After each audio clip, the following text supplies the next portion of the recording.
बच्चों हम लोग केमिस्ट्री में जो विलियन पढ़ रहे हैं और विलियन में जो है मोल फ्रैक्शन पढ़ रहे हैं उससे संबंधित एक क्वेश्चन देखने जा रहे हैं। उस क्वेश्चन में बोला जा रहा है कि घोल में विलियन में सॉल्यूशन में एथिलीन ग्लाइकोल C2H6O2 का मोल प्रवास निकालना है। मोल प्रवास यानी मोल फ्रैक्शन की गणना करनी है यदि जलीय विलयन में इसका 20% द्रव्यमान उपस्थित है। किसका 20% द्रव्यमान उपस्थित है बाबू?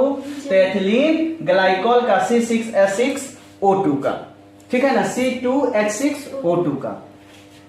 ठीक है, तो यहां से चलिए स्पष्ट है कि विलयन के 100 ग्राम में 20 ग्राम एथिलीन है, क्योंकि 20% की बात कर रहा है। अगर 100 ग्राम है तो उसमें 20 ग्राम कौन सी होगा? एथिलीन ग्लाइकोल होगा और 80 ग्राम क्या होगा बाबू? जल होगा। तो यहां पे कह रहा है कि C6H6O2 का मोलर द्रव्यमान, क्या मोलर द्रव्यमान, अगर एक मोल C2H6O2 यानी एथिलीन ग्लाइकोल लें तो उसका भार कितना होगा? 62 ग्राम। और ये कैसे निकालेंगे बाबू? तो सबका जो परमाणु भार उससे गुणा करके, जैसे कार्बन है, कार्बन का परमाणु भार कितना होता है? 12, एटॉमिक वेट 12, उससे मल्टीप्लाई करेंगे। कौ कार्बन है? 2 को, तो 2 से गुणा कर दिए।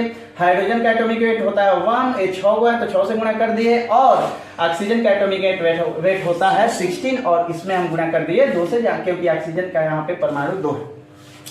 इस तरह हम निकाल पाते हैं एथिलीन ग्लाइकोल का मोलर द्रव्यमान या मोलर वेट। ठीक है ना, तो मोलर वेट हम लोगों ने क्या कर लिया? निकाल लिया।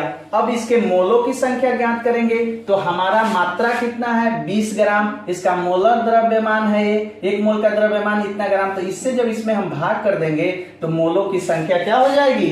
निकल जाएगी। ग्राम से ग्राम कैंसिल, ये माइनस में ऊपर जाएगा तो प्लस में हो जाएगा। किस चीज में हो जाएगा? प्लस में। किस चीज में हो जाएगा? प्लस में। किस चीज में हो जाएगा? प्लस में। ठीक है ना।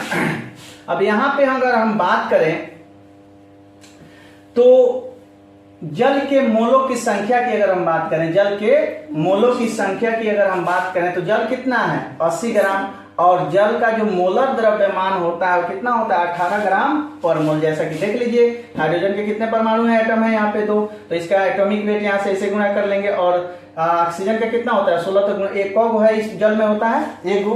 तो इन दोनों को जोड़ेंगे तो ये हो जाएगा कितना? 18 ग्राम पर मोल।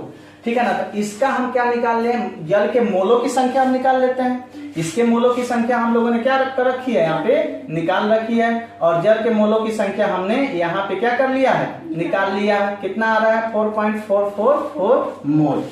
ठीक है ना। और बात करेंगे यहाँ पे, तो यहाँ पे अगर हम बात करेंगे तो x मोल प्रभाज यानी मोल फ्रैक्शन किसका? ग्लाइकोल का। किसका? ग्लाइकोल का। जब हम बात करेंगे मोल फ्रैक्शन ग्लाइकोल की अगर हम बात करें तो यहां पे n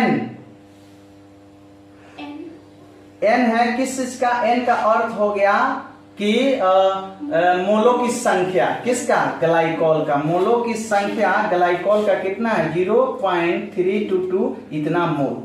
ग्लाइकोल के मोलों की संख्या कितनी है? इतनी। अब चूंकि ग्लाइकोल का निकालना है तो ग्लाइकोल के मोलों की संख्या हम ऊपर लिखते हैं और उसके नीचे ग्लाइकोल के मोलों की संख्या और पानी के मोलों की संख्या, दोनों को हम वाटर के मोल दोनों को क्या कर लेते हैं? जोड़ लेते हैं। जैसा कि सूत्र आप लोगों को पहले बताया गया है कि ऐसे ही हम मोल फ्रैक्शन निकालते हैं। इसी प्रकार अगर हम जल का निकालें तो जल के जितना भी है उसको ऊपर लिख लेंगे और पानी का प्लस जल का पानी का और ग्लाइकोल का क्या कर लेंगे? नीचे लिख लेंगे। इस तरह ग्लाइकोल का जो मोल फ्रैक्शन आपको निकल के आ रहा है वो है 0.068 और पानी का निकल के आ रहा है 0.932।